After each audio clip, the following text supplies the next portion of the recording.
Hey y'all. So I went to Ghana. Let me tell y'all something. I'm gonna give y'all my 3 takeaways from Ghana, and then I'm gonna give y'all like a rundown of everything that we did, so that you know what you want to do when you go to Ghana, or have an idea of some things to do when you go to Ghana. So we went on a group with my business group. So Ashley Kirkwood and the Speak Your Way to Cash family. And so it was probably about 60 of us. And here are my 3 takeaways.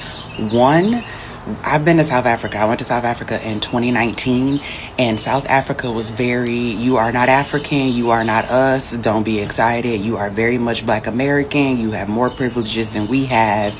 Don't come over here thinking that you're one of us. And I was very taken aback by that, because it was my first time going to Africa, and I was just like, yeah, my people. And they was like, we are not the same. Ghana was totally different. Ghana was very much welcome home. They embraced us. They loved on us. They was like, come back. We can't wait to see you. We can't wait for you to bring your family. Please bring your family. Please share your experiences. It was very much like, we welcome you. And it was dope. Like, super dope. So first takeaway, if you've ever been to any other African country where you didn't feel like they loved on you, Ghana is very different. If you're someone who have stayed in South Africa before, if you're someone who have been to South Africa before, you can admit to this fact that no matter who you are, no matter your nationality, as long as you are Black, you are not welcome. That is a fact. Although those people who will humiliate you, those people who will discriminate against you, who will make your life miserable, they are also Black people. That is the Black South Africans, people who looks like you. So this African American or Black American sister sharing her own experience about visiting South Africa, and she didn't feel at home, she didn't feel welcome, it's not a lie, because I myself lives in South Africa as a Ghanaian, and this is a fact. You will never be accepted. Ghana is very different, and we flew into Accra. So second, one of the things that I learned is that Ghana as a people are so loving, and they love each other, and they care for one another. One of the things that I noticed is there's several markets all over the place. And so, Ghanaians are hustlers, honey. I'm a hustler. I'm a hustler. They had their stuff being sold wherever they can pull up, right? And one of the things that I noticed is when we left, like, we would leave early in the morning, and then we would come back late at night. And early in the morning, you would see them out putting their stuff out, getting their stuff ready to be sold. When I tell you, you can go down the strip and buy everything from a vacuum cleaner to a mattress to a t-shirt to a piece of jewelry, all down several different streets and markets that they have set up. But what I realized is at night, the only thing that protected their stuff was just, they protected it from like maybe the rain and the weather. They weren't protecting it from other people. Now, granted, stores and things were locked up, but there were several, like, they're not booths. They're really just tables that they set up, and they put all of their stuff out, and they would just wrap it with like this heavy duty liner so that it would be prevented from any weather. But it wasn't as if they needed to lock it up from each other, which tells me that they trust each other and that they love on one another. And I was told that the thing that prevents them from being the best country that they could be is corruption, political corruption. We all know about that. And mosquitoes. Those are the 2 major issues over there. And so, but loving one another, showing up for one another, caring for one another. I didn't feel the contention that we have here in the U.S., and that felt pretty amazing. So, takeaway number 2. Takeaway number 3, I think the biggest takeaway for me from a spiritual and cultural perspective is, it's one thing to hear about your ancestors. It's one thing to read the books and understand the things that they've been through, what they put in our books, of course, because everything ain't in those books. And so I would encourage you to do more reading, because you know what the saying is, if you want to hide something from Black people, put it in a book. And so knowledge is power. But walking the same grounds where our ancestors were sold, standing in the dungeons where they were enslaved, where our women were raped and forced to be chained and bound does something to your soul.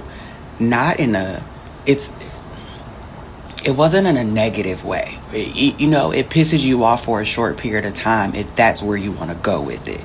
But if you want to go with it from a place of like, wow, like my ancestors were shackled to each other. They had to walk these paths. They had to be enslaved, and they still did it in order to give me what I have now. So why am I mentally enslaved?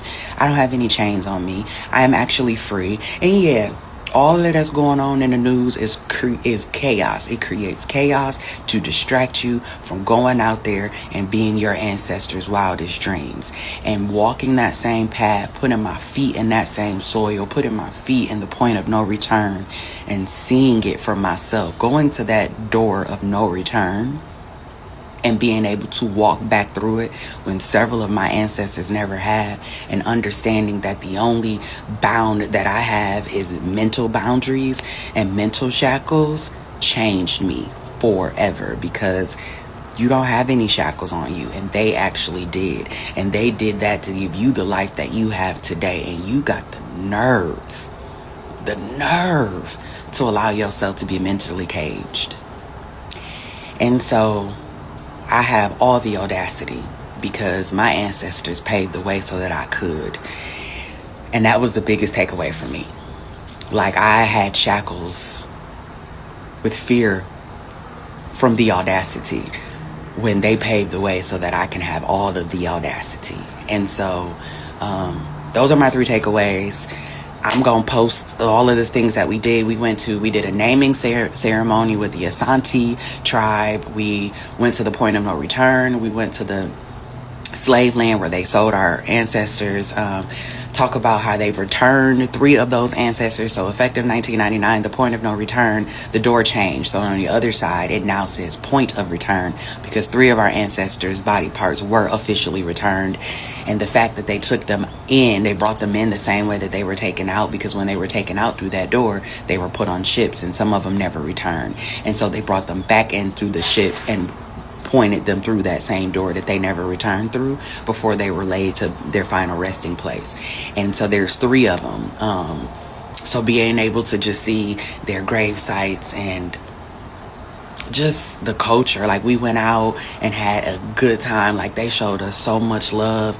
I did not get our tour guides like TikTok and IG information, but his name is Judah. Judah, you gave us one of the best send-offs that I've had anywhere ever, and it was pretty dope. He took such good care of us, and I just want to say blessings, Judah. If you ever come across this video, you are that guy, and I wish nothing but the best for you and everybody that was a part of our crew.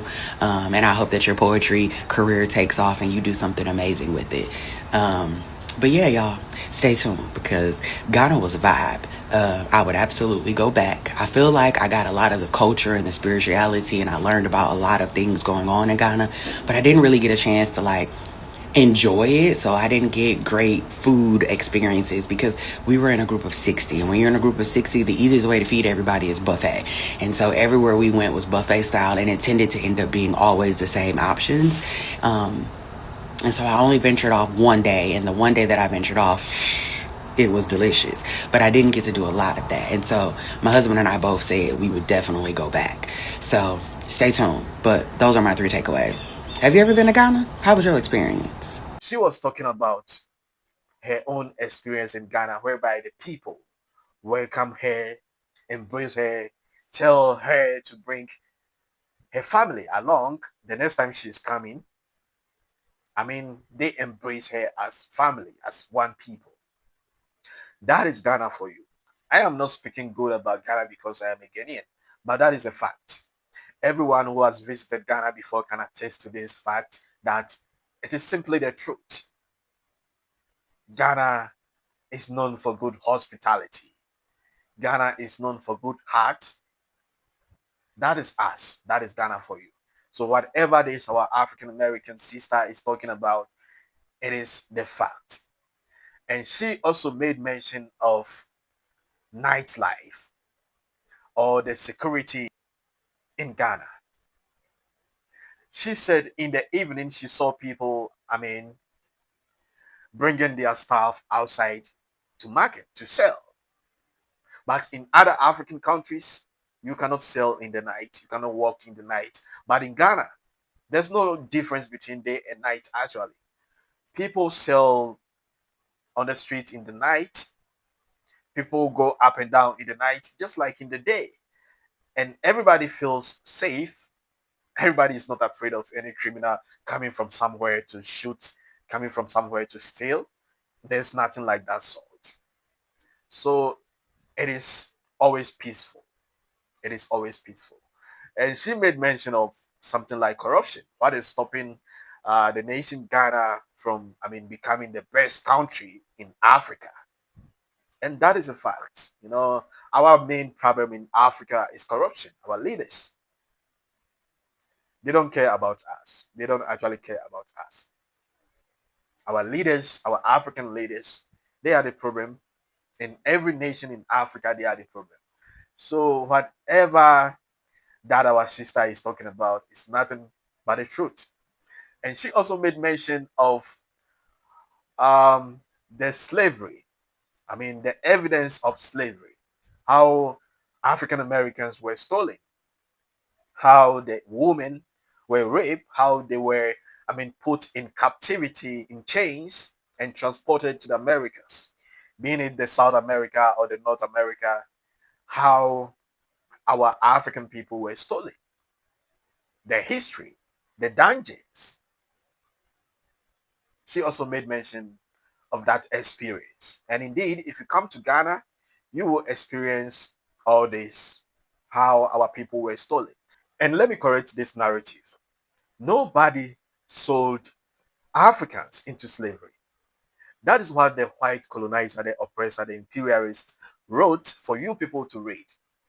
That is the wrong narrative about Africa, the wrong documentary about Africa being given to the diaspora for them to read and get a bad perception about their roots.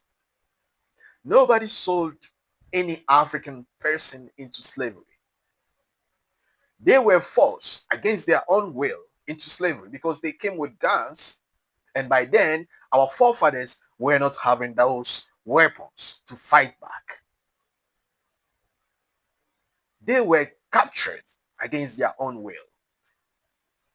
If indeed we sold you into slavery, our forefathers sold you into slavery, how come our leaders were captured as well?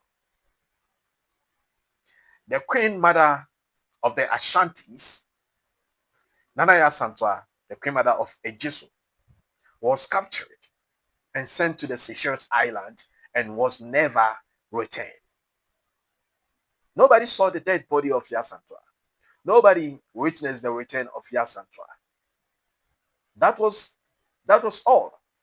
They captured her just like that. Although they captured other dignitaries, other kings, and returned them, but some of them never, returned. So if they captured kings and queens, then who sold the ordinary people into slavery? As they told you that we sold our own people to them. That is a false narrative. Nobody did that. That is a lie.